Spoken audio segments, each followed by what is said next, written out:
Welcome back. Shelby Volo joining us from Abbott Wealth Management on this Wednesday afternoon. Welcome back to the show, Shelby. Thanks for having me. You are very welcome. Today, we are going to be testing your investment knowledge. How smart are you at making your investments? And so Shelby has made up some true or false questions that we're going to be trying out. Yeah, mix it up a bit. Yeah. Do you find that people think they know more than they do, usually? Is that how it goes? I think so, or I think it's just they don't think of those questions sometimes. Yeah. So it's good to sort of test your knowledge, and we just threw out that first question, so let's get it back, if that's all right, downstairs. Thank you very much. We'll just get into that first question. It might be a minute.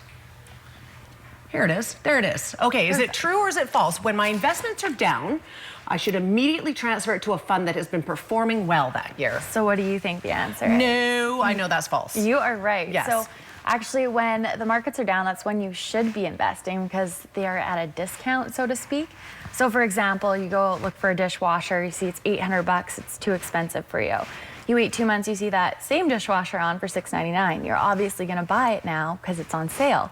So why don't we think of our funds in our portfolio the same way? Why wouldn't we want to buy more of the funds that we like at a discount when the markets are down? I think people believe that they may never actually go back up in price again. Absolutely, and that's when they hurt themselves because they move them to another fund. That fund's doing better, so it's more expensive to buy into, and they don't have that chance to make their funds back. So they're investing with emotion, which is the worst thing you can do. Right. Yes. And if you buy those widgets when they are cheaper over the long term, you're getting more. There's going to be a better payback with that time. Absolutely. Right?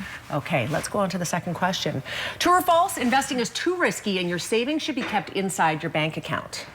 So that's false. Yes. A lot of people do think that, you know, their money's better off in their bank account though, but you know, you aren't earning anything. So inflation's going to affect you because there's no earning potential on there. So you're still actually exposing yourself to risk even though you probably don't think you are. But a lot of people also don't think, I think, with the markets, they think, oh, it's going to be risky, I can't put my money in there. But there's actually a huge variety of funds we can put people in. Just because you're in the market doesn't mean you're in a high-risk fund. We actually have conservative, low-risk funds as well, and then at least you have the chance to make some money on your money. Yeah, exactly. Yeah. Okay, let's go on to the next one.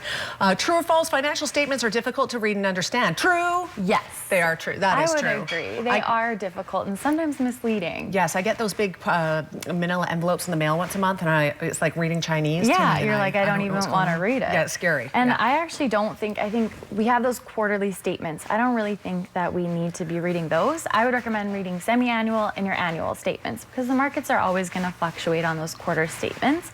Your year-end number is, you know, what you want to look at. You want to go and review that with your advisor. And I would recommend seeing your advisor, you know, every 6 months or every year. And chances are they're obviously watching your portfolio. They're getting updates from those fund companies. So they do have your best interest at heart. So they should be watching your money for you. Okay. Yeah. Next one up, true or false, value investing looks at the underlying value of a company rather than at the movements of its price.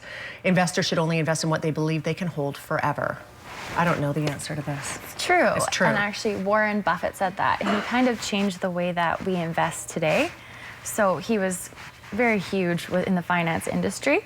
And there's also something that says price is what you pay, value is what you get. I think a lot of people don't know what the fees they do pay their financial advisor are, or they think they're too high. But a lot of financial firms now are adding so many value-add services, and they really are going above and beyond for you.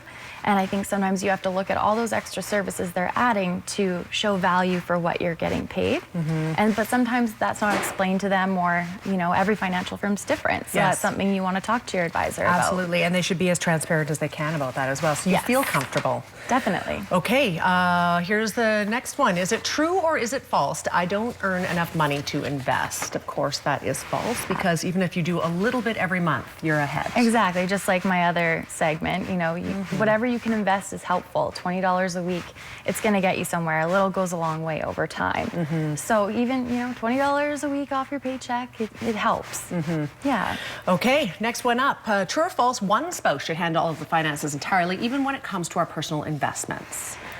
False, obviously. But I think people out there, a lot, more than you would think. Yeah. Like one usually, or could be the man. Yes, it could be the woman. Sometimes man. it could be the women, but yeah, and I think that's very crippling. It is, because we do see where one spouse will pass away, and then say the female spouse is there and she doesn't know your investment strategy with your advisor, she might not trust him or her because they've never met them. They didn't build that relationship. They weren't there.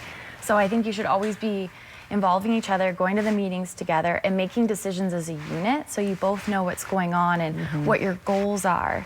It's really important. 100%. All right, those were good. Hopefully you got at least 4 out of 6 right on that. That's a passing grade maybe, right? Yes. Okay, some great questions there. We do have our question of the week and we're almost out of time. I'm 25 years old and my advisor says diversification is key. My RRSP is with 3 different companies and I'm invested in 12 funds altogether. Is this too much? I would say yes.